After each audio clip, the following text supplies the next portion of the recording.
ডাব কত করে? দাদা 100 টাকা করে। 100? দুটো ডাব দিয়ে দে। ঠিক আছে, এক্ষুনি দিচ্ছি। এই নিন দাদা।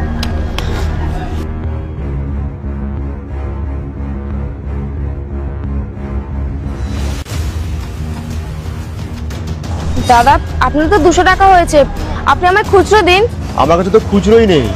তাহলে আপনি একটা কাজ করুন, আপনি আশেপাশে কোনো দোকান থেকে খুচরো করে আমায় টাকা দিন। এখন কোথা থেকে 200 টাকা খুচরো করতে যাবো? কিন্তু আমার কাছেও তো খুচরো নেই, আমি বা কোথায় খুচরো পাবো? আচ্ছা একটা কাজ করছি, কালকে যখন আসবো একেবারে খুচরো করে সব টাকা মিটিয়ে দিয়ে যাবো, ঠিক আছে? ঠিক আছে। আচ্ছা আসছি তাহলে। হ্যাঁ।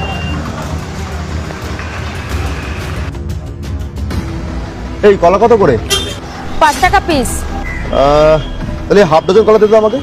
হ্যাঁ এক্ষুনি দিচ্ছি।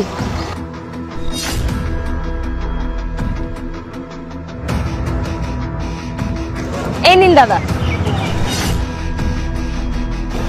এই নাও। দাদা আজকেও আপনি 2000 টাকা দিচ্ছেন, কিন্তু আমার কাছে তো খুচরো নেই। কালকে 200 টাকা পেতে আর আজকে 30, 230 একবারে কেটে নাও। বুঝলাম, কিন্তু তাও এতগুলো টাকা আমি আপনাকে ফেরত কি করে দেব? এমনি আমার সারাদিন বেচা কেনা হয় না, তার মধ্যে আমি এতগুলো টাকা পাবো কোথায়? আচ্ছা ঠিক আছে, কালকে যখন আসবো আমি একেবারে খুচরো নিয়ে এসে সব টাকা মিটিয়ে দিয়ে যাবো, ঠিক আছে? ঠিক আছে দাদা, কিন্তু কালকে আপনি টাকাটা দেবেন। আচ্ছা ঠিক আছে, আসছি। হ্যাঁ এনে আর বল তোর কত হয়েছে, আর চিন্তা করবি না, আজকে তো সব টাকা খুচরো করে এনেছি। দাদা আজকের 100 টাকা আর আগের দিনের 230, মোট 330 টাকা দিন। আচ্ছা ঠিক আছে দাঁড়া। এই যে আজকে তো মানি ব্যাগ আনতেই ভুলে গেছি। মানে? কিন্তু দাদা আপনি তো বলেছিলেন 3 দিনের টাকা একসাথে দেবেন, আজকে তো আপনার টাকা দেওয়ার কথা ছিল। আরে মানছি, আমি বলেছি আজকে টাকা দেবো, এখন আনতে ভুলে গেছি, আমি কি করব? আপনি তো দেখছেন আমিও তো এখানে একটা ব্যবসা করে খাই, আপনি যদি প্রত্যেকদিন এভাবে জিনিস নিয়ে আমায় টাকা না দেন তাহলে আমার কি করে চলবে বলুন? শোন, তোর এই সামান্য টাকা মেরে কি আমরা বড়লোক হয়ে যাবো নাকি? এমনি তো ডাব বিক্রি করিস, কোনো স্ট্যান্ডার্ড বলে কিছু নেই, তার মধ্যে আমার মুখে বড় বড় কথা। শোন, আমাদের সাথে না বেশি বাড়াবাড়ি করার চেষ্টা করিস না, তাহলে না দুদিনে এখান থেকে জাস্ট তুলে দেবো। না না ম্যাডাম, আমি সে কথা কখন বললাম?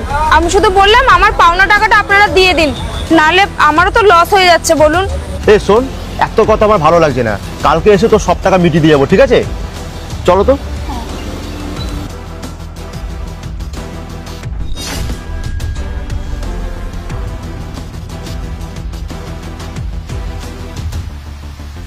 দাদা আপনার মানি ব্যাগ।